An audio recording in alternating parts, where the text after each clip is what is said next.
Okay, hi everyone. It's really nice to be here. Thanks for coming and listening to my talk about spectacle bears. Typically I'm talking about populations and bear ecology, so this is a little bit off the beaten path for me. This is the first time I've been talking about this program, but it's something that we're using for conflict. So spectacle bears are named after the rings that they have around their eyes. It looks like they're wearing glasses. In science, they're also called onion bears, if you've heard of that. I don't know how many years, maybe 20 years ago, a little onion bear was put on a boat and shipped up to the UK. It got off at Paddington Station. So you may have heard of Paddington Bear. So Paddington's aunt was really smart. She knew something was happening with the population and decided to ship him off and try to keep him alive. The thing is, well, that's really nice. We want to keep them in the wild still. So I know the people in the UK love Paddington, but we're doing our best to try to keep them there. But unfortunately, their populations are declining. In Peru, there's less than 5,000 bears in the country, and Peru has the most bears across South America. But they're in small, little, tiny, fragmented populations. It's not moving on here. So sorry, I have to look up. Trust me, it's not an earthquake. Oh, okay. Oh no, I just can't see. It's not moving on here. But anyway, that's all right. But as you can see, this is one of the biggest problems we have in Peru. So it's a pretty dense population of people in the highlands. It's agriculture, so not leaving much space left for wildlife. And as you come down out of the Andes into the flat area, you see a lot of rice plantations, sugarcane, and corn. So bears like this aren't able to reach their resources, water, food, and in many of the areas they're starving to death. The cubs are dying and the females are unable to lactate. So for the purpose of this presentation, I wanted to just talk about an area that we're working in the high elevation habitat. It's Paramo type of Paramo ecosystem, so it's a really fragile alpine ecosystem that stores a lot of water. This water is really important for all the communities below. Below, it's an arid, dry forest. It doesn't get rain for 5, 6, even up to 8 years. So this water is really important. Cattle in this area trod that type of ecosystem. They flatten it, and it no longer functions and is able to store that kind of water. There's also critically endangered species. There's only a few hundred left in Peru and less than 2,000 left in the world. This is a mountain tape bear. So one of the biggest threats in this area is wildfires. So the indigenous communities in these high elevations often believe that if you create smoke, it brings rain, because usually when they're slashing and burning, it then rains. So this has been a big problem. In 2016, we lost more than 30,000 hectares of land due to extreme wildfires, out of control wildfires. Retaliatory killing is also becoming a lot more common, and crop raiding as the bears are running out of food. So poaching is something that we're also seeing a lot more of, especially in the higher elevation due to the crop raiding attacks on cattle. And especially in these high areas, many people here may know Peru is very rich in resources, so mining is a huge threat for us, and especially in these top parts of the mountains. They come in and they just basically open it all up, and then that destroys the water and all the ecosystems below and all of the communities. So one of the biggest challenges we face with some of these smaller indigenous communities is they don't always have land titleship. And so while mining may have the tenure, if the communities, indigenous communities who have been there for thousands of years are properly titled, then they can fight off mining. But unfortunately, many of these small communities don't have that. And you can see here even news becomes international with the fights against some of the mining in these areas that we were working, where mining was just coming in and taking over the land and doing their big open pit mining. So listening to Amy's talk on the first day, it's easy for us to come along and walk in there saying, you know, I'm a researcher, I'm coming here to learn about spectacle bears, we're going to do science, this is really great. But it's not that easy. We can't just walk into these communities, and the doors are not open for us to just walk in there and say, let's work together, let's save these bears. And the first thing my experience was when I started there 16 years ago, people, they're used to the mining companies that come there and they put out big promises. Let's build schools, we're going to build you roads, we're going to give you healthcare, we're going to give you all these things. But really what they do is they leave a big hole in the mountain and then they leave. And so we can't offer that. So when we approach these communities saying, we're here, we want to work together with you, yeah, we can't build schools. We don't have that kind of funding. So we were trying to look at, well, what is it that they can do? So weaving is a really big, it's a really common thing for a lot of the local people to do in Peru. So we thought, okay, well, let's try making these bags. So we started making these bags. having them make bags and trying to sell them in North America, Canada, the US. But one of the biggest problems are these bags. While they're beautiful, they can make only 4 a month. They're really labor intensive. They have to twist the wool, they have to dye it by hands, and they're using leaves. And there's only so many purses people can have. Some people like to have 20 purses, but it's not something we could sell a lot of. And our objective is to try to sell lots to provide enough jobs for people. So we had to think creatively. Well, what can we do? What is there a lot of? We need to use resources that they have, and it has to be simple, something they can do at home. So what do they have a lot of? Sheep. Whoa, we could do something with wool. Well, I mean, my background is science. I'm not an artist. I don't do artisans, but we had to come up with something. So we're like, okay, let's start with wool. Well, they have wool, so let's do that. So we took a book out from the library. Let's start needle felting. I know that's something that they do in Nepal and snow leopards and a lot of wet felting. So this was new to us. We got our needle, we got some wool, and we tried to learn how to needle felt, but something that was simple. And so in 2010, we started our first workshop with 10 women, and we produced, let's see if I can get this going. So it's pretty basic. They all they need is a piece of foam, a needle, and some wool, and they can create basically anything.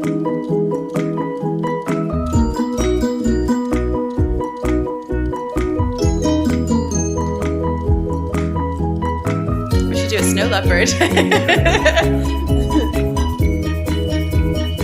So I mean, obviously that was fast forward, but once they get the hang of it, they can do things pretty quick. I think Karina did that in about 30 minutes, so she can whip off a product pretty quickly. It's just white wool and a needle. So, and we can basically make anything that somebody would want. So I just wanted to give you an example of one of the first Indigenous communities we started working with in the Highlands using this program. So when I first went there, it was almost 10 years ago, we thought, okay, let's go down to this community. We're going to find people who want to be involved in this new Felti program. So we're driving down the road. Next thing you know, there's this huge road blockade, and there's a whole bunch of men standing there whipping these. They're actually dried cattle testicles at us, screaming and shouting. They're half drunk, and they're telling us, get off our land, you're mining, you're this, you're that, you don't have a right to be here. So we were trying to talk, we just had to let them get it all out of their system. It went on for about an hour. We're like, no, we're with conservation, we are here, we want to work with you, we want to, but nobody was really listening to us. And then finally we just said, we're wanting to create, we have an artisan program and we want to hire, we want to train your community, and it's something that you might be interested in. Oh, I'll go back. And they said, oh, well, why didn't you just say that in the first place? Boom, it completely changed the dynamic. So it went from whipping these things at our face to then suddenly, come on, let's go. Do you want a drink? Let's all get in the car. Let's all go down to the community. But the thing is, we had to talk to the women because it's the women that we were trying to work with. And as you can see here in this photo, a lot of the conflict with the mining actually came from the women trying to defend their community, saying, we don't want mining here. We don't want people here. This is our land. We want to protect it. But it didn't actually take that much convincing. So we brought the community together, we talked to them, we told them a little bit about this program, we said it's something that we want to do indefinitely. It's an income that will be sustainable, it will continue to come, that will help them with their children, with their families, buy medicine. And they were actually really excited. And within a couple of months, they learned how to do Felti, and it was really exciting to see how they took to it. And one of the benefits of a program like this, as you can see here, they can still tend to their families, they can work from home, they can do it in the hours that works for them. So they still have to go and collect their cattle at the end of the day, they need to feed their families, and so we give them certificates and they feel part of something, they're proud, they've accomplished something. So it's not just about the income that's coming in, it's also just feeling part of something. And the quality increased. They were able to make a lot more products. I mean, I'm simplifying it. It didn't just all happen overnight, and we had to do one at a time, and there's still some challenges, of course, which I'll touch on a little bit, but they do incredible work, and that changed the whole dynamic with SBC, our organization, and the community. So it really opened the door, which is something that probably would have taken years for us to do had we not used this program, to try to build that relationship and to get into that community and start talking about their land titleship and how we can help and what we can do. So, and then also having that kind of income changed what the community was able to do. They had more resources for their schools, they have more income, and we started bringing them out into the field. Basically, anytime we're in the field doing any work, they're there. They always want to come. We have half the community, sometimes fitting 25 people on our Land Cruiser on the roof. So yeah, it's interesting, but now they're also able to manage a lot of the camera traps. So now we're able to use it. So it's a way of getting into that community and then start involving all of the people within that community. And one of the things I always comment on is that when we first arrived in this community 10 years ago, basically nobody had shoes. And now when you look around, there are Nike shoes and there's like cute little rubber boots and everybody has really nice shoes. So you can start to see the benefits of just even having that extra income come in. And the balance of that ecosystem as well. So starting to see not as we go, since 2016, there's been no out of control wildfires. We do workshops now with the community and we've been able to do a lot more to help maintain that. So basically we say to people, the more Feltis that we can sell, the more bears we can save, in a nutshell. But it's not that easy. And I know a lot of different programs out there have tried alternative livelihood programs, and everybody around the world has incredible skills, and it's great. We all want to do that. We all want to provide these opportunities for our communities and for the villages that we work with. But how do we do that? So one of the biggest things is that market and that price point. And so as I mentioned, we tried doing bags. We've tried so many different things. And just to summarize sort of what we've learned in the last 12 years now with this program is that having it in a certain price point, so keeping things cheap, people don't have to think about what they're buying. So if it's $20 or less, it's a couple of coffees. So they don't have to think about it. Then they start buying 5, 6, 7, 8. Christmas time, awesome. You need something for your teachers, for your kids' teachers, or so it's made a big difference on that. And the other thing is also having a product that you can then create for different places around the world. So I think we always get stuck in trying to create something that's maybe from the country, so making llamas or making species that are specific to Peru. But in fact, that's not the market. Our market's in North America, it's in the UK, so let's start trying to make things like that from the aquarium in Vancouver. So we start making things that they can sell in the aquarium. Because then it's endless and your market can keep growing. Alaska loves their bears, so we're making bears and eagles and all these other animals for Alaska. And then of course having your seasonal things. So there's Valentine's Day, people need their hearts, or Christmas time, you want Santa. I had to put this photo up because, you know, in the beginning we started making these really ugly looking products and we thought they were so cute. This was the first conference, research conference I was at, and we were selling these products. So keeping your quality really high, trying to find a product that, I mean, people like buying it for what it means and they know they're helping you protect bears, but also people want high quality products. So that's something that is always a challenge to try to maintain that and keep that going. So we look at that. And then getting your product out. So how do you find the market? That's a big challenge for us, and that's what we've changed in the last couple of years. So attending gift shows across North America so that all the retailers are coming there, they see it, and people love the story. You're helping people, you're helping bears, you're helping conservation, so it's a meaningful story, and the product's not expensive, and it's nice quality. So this was in England a couple of years ago as well. We tried to do online sales, but again, it's a hard thing to market. We don't have that kind of reach. So people are coming to our websites, or students, or researchers, or people interested in wildlife in Peru. So we do make some revenue through that, but it's not the same as the online, the other sales.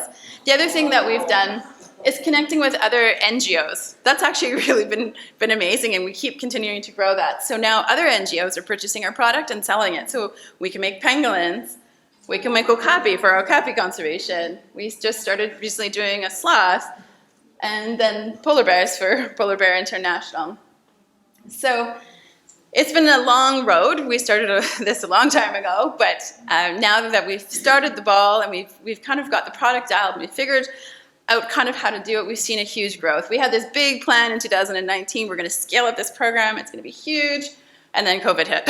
So stores closed, zoos, aquariums, everything started shutting down. So we didn't have the best sales, but things are back up, and we have a coordinator now, a sales coordinator. We got a grant to have somebody on this program full time, and that's made a huge difference in our sales. So as you can see, we're looking at making 40,000 products for 2023. So this year is going to be our biggest year with a huge plan to scale up. So as I said before, the more we sell, the more bears we protect. So this is sort of our forecast for the next couple of years. This year, that will bring in close to $500,000 of revenue, and by 2027, we're looking at $1 million potentially in revenue, which also supports our programs within the community. It supports the community. So this has a huge impact, as you can imagine. And coming from a small NGO, we wouldn't normally have that kind of money. We don't have $500,000 to dish out. We're struggling to buy camera traps and some collars. So having something like this that's running on the side and supporting the communities is a huge asset for the challenges that we're facing within these communities. So, well, it's great, as I said at the beginning, that Paddington got on his boat and came to the UK. We hope that the only thing that's going to be coming over here in the near future is Felti Paddington bears, although we may get sued if we sell them. but I still have to put it up there, so thanks very much.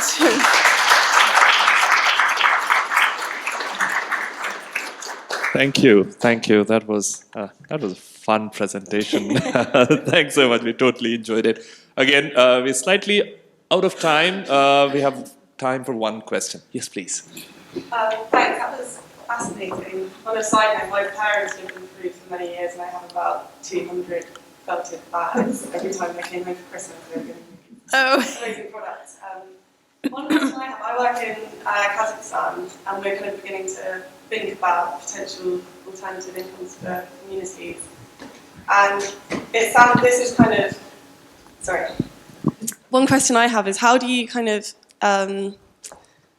build trust with communities, considering, you know, in the early days of trialing these different products, it might not generate much of a return for them. So how do you kind of maintain that continued trust and buy-in from them to begin with when they might not kind of, you know, see much for their efforts? Yeah, we're pretty ambitious in the way we start a program. So in last year, for example, when we go into a new village, there's 25 villages around this area that's about 50,000 hectares that we're trying to protect.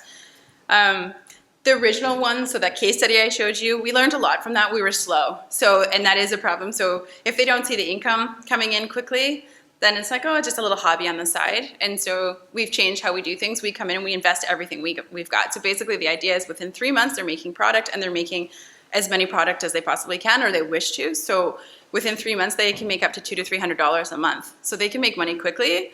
And that has been a kind of a game changer for us. So they're Is that kind of just from the offset, you know, they were able to sell their products and then... Well, they don't sell it. So they're basically working, we've trained the 200 women and they're basically working under SBC's, our organization, under our umbrella. So we provide all the materials, we provide the training, and we have a coordinator in each town. And so what they do is they're going into that town and they're saying, okay, we need you to, this week you're making 20 of this product. And then at the end of the week or 2 weeks later, we come in, we pay them for the product, we take the product, and then we take it from there. So the only thing that they have to do is take their wool and needle home and do their needle felting and learn how to do it. And the learning part took us a long time. So we narrowed it down from 2 years to now being able to do it in 3 to 6 months, that they're making a product that we can sell quickly. The original products at the beginning, the first few months that aren't quite meeting the quality, we sell them at Christmas markets across North America, just because they can be random. So, yeah. Thank you very much. Yeah. We'll try to come back.